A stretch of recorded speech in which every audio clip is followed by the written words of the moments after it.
Hi chums.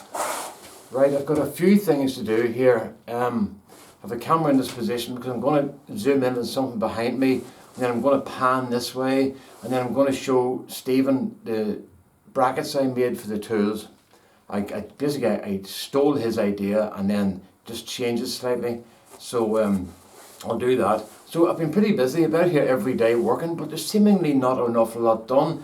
But it kind of takes time to make sure everything's in the right place and that, you know, not the right place, an appropriate place. And I've had to move some things about. Now I have to do that again a whole lot of times maybe, but I'm not going to be so particular that I end up putting tools like within a certain distance of the amount of times I use them, so that I'm just saving time walking over to get them. I'm not going to be that sort of anal about the whole thing.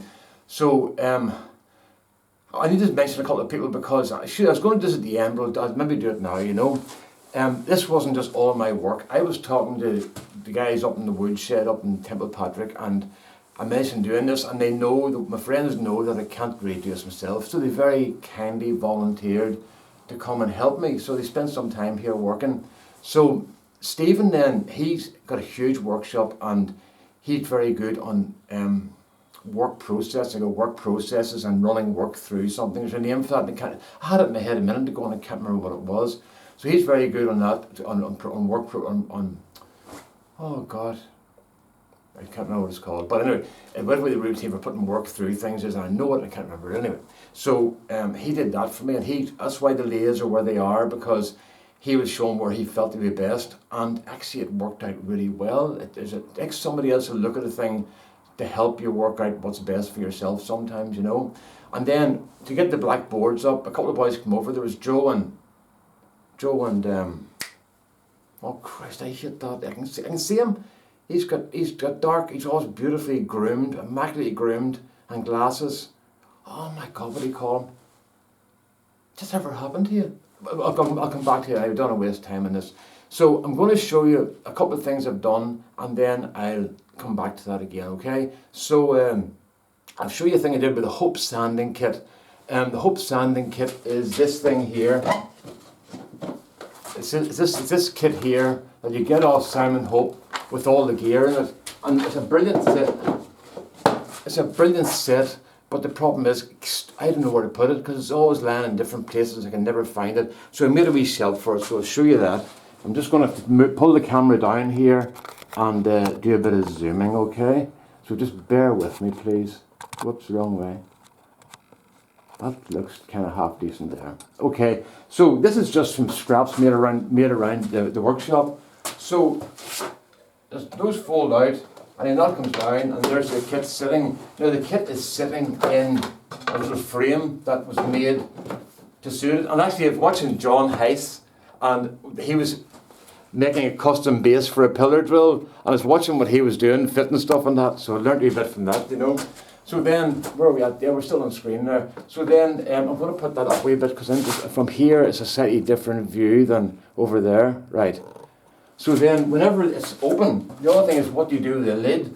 So when I take the lid off, I can store the lid and all the grits at the back, and there they are, everything's in one place, and then I can just empty it up, push it back up again, and that's it done. Now, I was going to put a bracket on top of the wall. What do you see? I'm going to move that again. I was going to put a bracket up here that would work like that and secure it. I thought it didn't look very tidy, so I just brought the hinge out by about less than a quarter of an inch, and I gave enough fallback for that to sit where it is. So I'm going to come back to where I was now and look at the tool boards and let you see what I've done with those. I wish I could remember that fellow's name. That's really annoying me now. So there we are. There's where we are now. We've got a few more tools up. With all the small stuff along the bottom here, and we've got the big chisels along the top. Those are the ones I use most in this area, and the big ones at this area are at the end. And then stuff that was in the drawer but wasn't getting used because it was a bit of a nuisance to go and get it, and I used something else. And there was some really good stuff, so I got it out and got it on the wall. Now, I haven't got every tool on the wall because I don't want to do that. It's stuff I only use once every 3 or 6 months, so that can stay in a drawer. But stuff that I would use more regularly and be more inclined to use now that it's out, it's up on the wall. So what I'm going to do now is I'm going to take this over here a wee bit, if you don't mind, been moved. And I'm going to show you the what I did with the brackets. I'm going to bounce down that way. Okay, I'm just going to come in a wee bit so that Stephen see this. Right, okay. So I'm going to go in there and I have to put that way. I'm going to try and get over here without breaking the camera. Okay, so these are the ones that I got off Stephen to copy, and it's just a piece of ply with holes in it. Now the holes I used for the ordinary tools was 35mm Forstner bit, and for the big ones 42mm, and that sorted everything out. It took a while to get that a good compromise with those, but those two, 35 and 42, did most of them. There are some bespoke ones which have got unusual handles, but I'm going to change those handles because there's no point making toolboards for a tool that's going to get maybe lost or thrown out sometime. So that's it. So that's what Stephen did there, and then you can see I think he used some sort of a kitty machine or something to cut these out, and they're beautifully, beautifully done. So then whenever I was doing mine, I was cutting into the machine, and then I thought to myself, if I just open these up a little bit more, it'll just make it a bit easier to put the things in and save 2 milliseconds between changes, you know. And it means that it'll just slide in fairly easy now, you know. That's an unusual one there. I'll have to go in that way. But most of them just fall in lovely. No problems at all. So I'm very pleased with that. So that's it, Stephen. I'm going to take the thing off, take it off, and just give you a close-up look at those there. So there's no doubt whatsoever what's happening here. Oh my God! The worst produced video in the history of YouTube, eh? Right, we'll just see now. So I have to hold that there or I'll lose everything. And I can take that off, and I've got the camera in my hand now. Right, so I'm just going to show you another couple of things while I have the camera here now. Oh, there's a wee thing my wife got me. I love doing maths puzzles. And she got me that. Can you see it with the light on it there? I think you can. So as you can see, I've got all the tools along here. Now there they are, Stephen. I just sprayed the inside of these with the black paint just to make them look a bit different, you know. And they were black and white. There's the stuff there we're using. I had a piece sitting out and I can't find it. Here. Sorry about the movement. That's the stuff we're using there. It's shuttering ply. And it's finished with that black sort of melamine type finish. It's really good.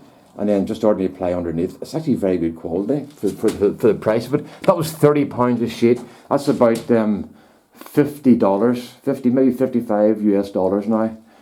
I thought probably be about, well, it's probably the same in Canadian because the pound's very weak at the moment. So there you are, Stephen. So that's it. Basically, just cut them in, and they're not all the same now. I just did them freehand on the bandsaw, so they all look a bit different. But when you put them into the tool racks, they all look more or less the same. I put some calipers along the bottom, and this is something I really wanted to get organised, was a rack for the drives, because I had those on another rack that was up higher, and I had to kind of scuff my toes a wee bit to check the top of them, so I can see the tops of all the drives now. So that's worked out really well.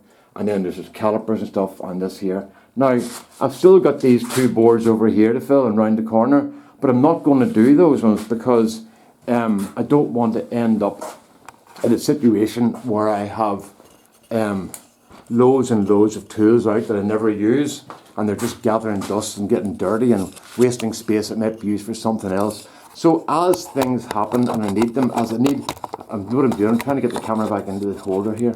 So as I need the space, I will I'll turn this around again. I wish you could remember that fellow's name. As I need the space, I can use it then. I'm not going to lose, not to go down because I'll put it too low. So there you go then, folks. So that's basically it. That's where I am. I'm not really sure where I'll go next. I might start working on this area over behind where there's going to be a workbench of some sort, but it's not ready to go in yet. But there's other things you can be doing as well. Maybe start throwing stuff out. The problem is the local dumps are closed, so I'll have to store everything I throw out. That's it. So there you go, folks. And look, I'm sorry, that fella, I can't remember your name. I'm sorry. That's the morphine does that, you know. That's crap. But I know you know who you are, and thanks very much. Okay? All the best now, folks. Bye-bye. And sorry for all the jiggly-piggly stuff there.